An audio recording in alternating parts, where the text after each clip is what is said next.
Hello बच्चों, मैं M D Yadav और आप देख रहे हैं सूर्योदय सक्सेस पॉइंट।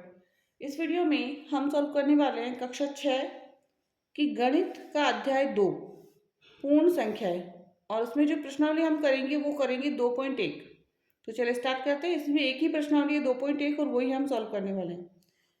पहले प्रश्न से स्टार्ट करेंगे। बहुत इजी प्रश्न है और एग्जाम में आपके प्रश्न पूछे जाएंगे। ठीक है, यदि मैडम भी पेपर बनाती है तो वो क्वेश्चन पूछेगी और अगर बाहर से भी पेपर आता है तो ये प्रश्न आपके पूछे जाएंगे। प्रश्न एक है, 10,999 के बाद अगली तीन प्राकृत संख्या लिख ली, मतलब अगली वाली संख्या लिखनी है। तो 10,999 तो हम यहाँ लिखेंगे, उसके बाद तीन संख्या है तो क्या हो जाएगी 11,000 पहली संख्या, दूसरी है 11,001 और तीसरी है 11,002। तो 11,000, 11,001 और 11,002 तीन संख्या हो गई। अगली तीन प्राकृत लिखनी थी इसलिए हमने ये लिख दी। नेक्स्ट प्रश्न नंबर 2 है कि 10,001 से ठीक ठीक पहले आने वाली तीन पूर्ण संख्या लिखिए। पहले आने वाली लिखनी है तो 10,001 तो हम यहाँ लिखेंगे, इसे ठीक पूर्ण पहले आने वाली तो सबसे पहले आएगी 10,000, उससे पहले आएगी 9,999 और उससे पहले आ जाएगी 9,998। 9,998, ठीक है।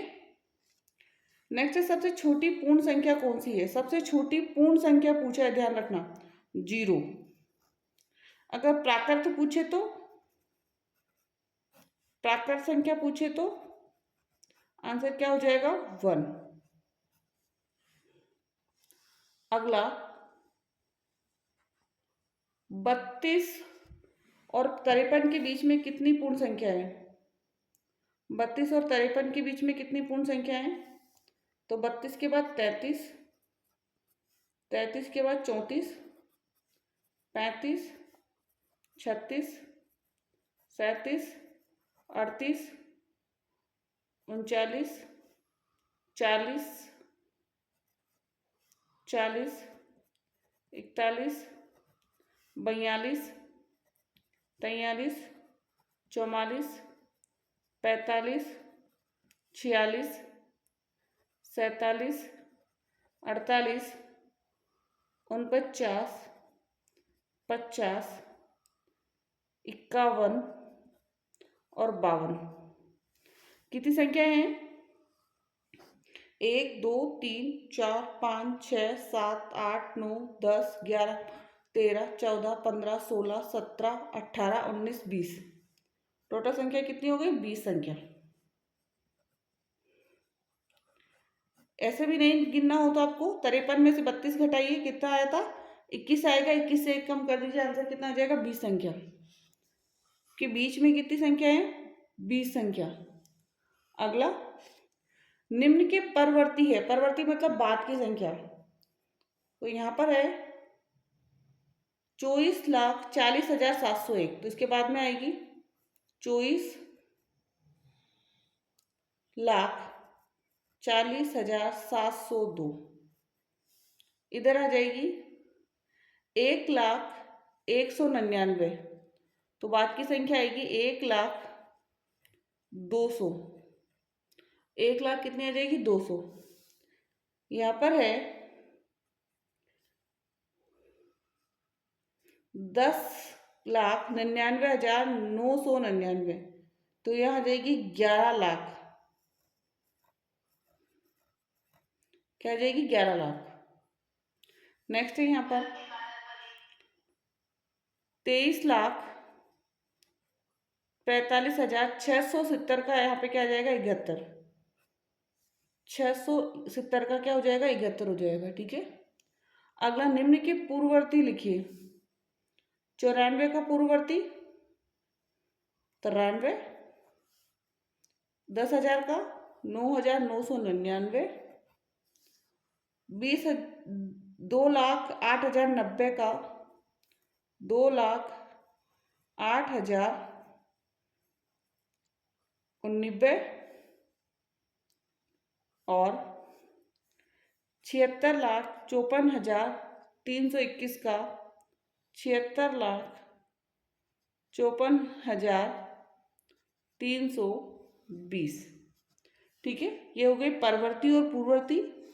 अब एक चीज़ में ध्यान रखना है, यदि परवर्ती निकालनी है तो 1 प्लस कर लेना है, और यदि पूर्ववर्ती निकालनी है तो 1 माइनस कर लेना है। परवर्ती में 1 प्लस और पूर्ववर्ती में 1 माइनस। ठीक है, ये दो चीज़ें आपको ध्यान रखनी है। नेक्स्ट टॉपिक, चिन्ह का प्रयोग करना है हमको इसमें। तो 530 और 503 में बड़ी कौन सी है? 530। ठीक है, तो ये बड़ी हो गई हमारी, बड़ी की तरफ मुंह खुला रखना है। 370 और 307 में 370 बड़ी है, बड़ी की तरफ मुंह खुला। 98,000 और 56,000, तो 98,000 बड़ी है, मुंह बड़ा इधर। अब यहाँ पे है 98,30,415, और यहाँ पे आ जाएगी 1,23,000, तो 1 करोड़ बड़ा है, तो बड़ी की तरफ मुंह खुला। ठीक है, तो ये संख्या बड़ी है इसमें, इधर वाली। बाकी सब में इधर वाली संख्या बड़ी थी, और इसमें कौन सी? इधर वाली बड़ी है। तो हो गया ये भी कंप्लीट। नेक्स्ट इसी का प्रश्न देखेंगे, सत्य असत्य। 8वां प्रश्न है सत्य और असत्य का। शून्य सबसे छोटी प्राकृत संख्या है, ध्यान रखना, सबसे छोटी प्राकृत संख्या 1 होती है, तो ये असत्य हो जाएगा, क्रॉस कर दीजिए। 400 संख्या 399 का पूर्ववर्ती है, नहीं भाई, 400 399 का पूर्ववर्ती नहीं है, परवर्ती है।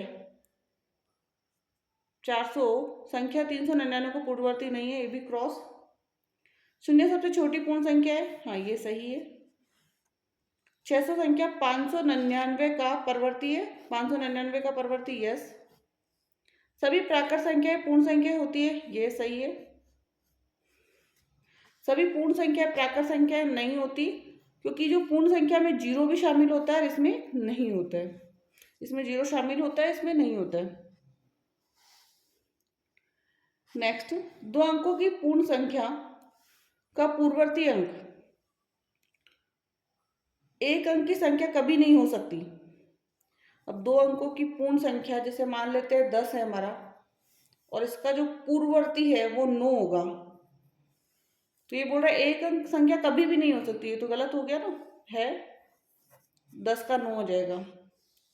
1 सबसे छोटी पूर्ण संख्या है, नहीं 1 नहीं है, क्या है? 0 है।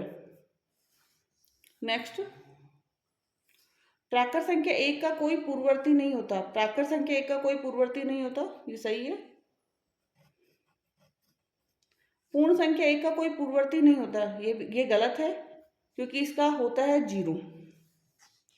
नेक्स्ट, पूर्ण संख्या 13 संख्याओं 11 और 12 के बीच में स्थित है, 11 और 12 के बीच में 13 नहीं, पॉसिबल ही नहीं है। पूर्ण संख्या 0 का कोई पूर्ववर्ती नहीं होता, हाँ पूर्ववर्ती नहीं होता, ये सही है। 2 अंकों की सब संख्या का परवर्ती सदैव 2 अंकों की एक संख्या ही होता है, नहीं 2 अंक सदैव ऐसा नहीं होगा, क्योंकि 2 अंकों की संख्या 99 होती है, 99 का परवर्ती 100 हो जाएगा, तो 3 अंकों की होगी ना, तो सदैव ऐसा नहीं होगा। ठीक है, इसमें लिखा है सदैव, सदैव नहीं होगा भाई, होता है पर सदैव नहीं होता। ठीक है, तो ये कंप्लीट हो गया हमारा प्रश्नावली जो 2.1 थी, पूरी हमने कंप्लीट कर ली है। एंड यदि आपको पूरा समझ में आया है तो प्लीज़ इस वीडियो को लाइक और शेयर कर दीजिए, चैनल को भी सब्सक्राइब कर दीजिए। Thank you so much.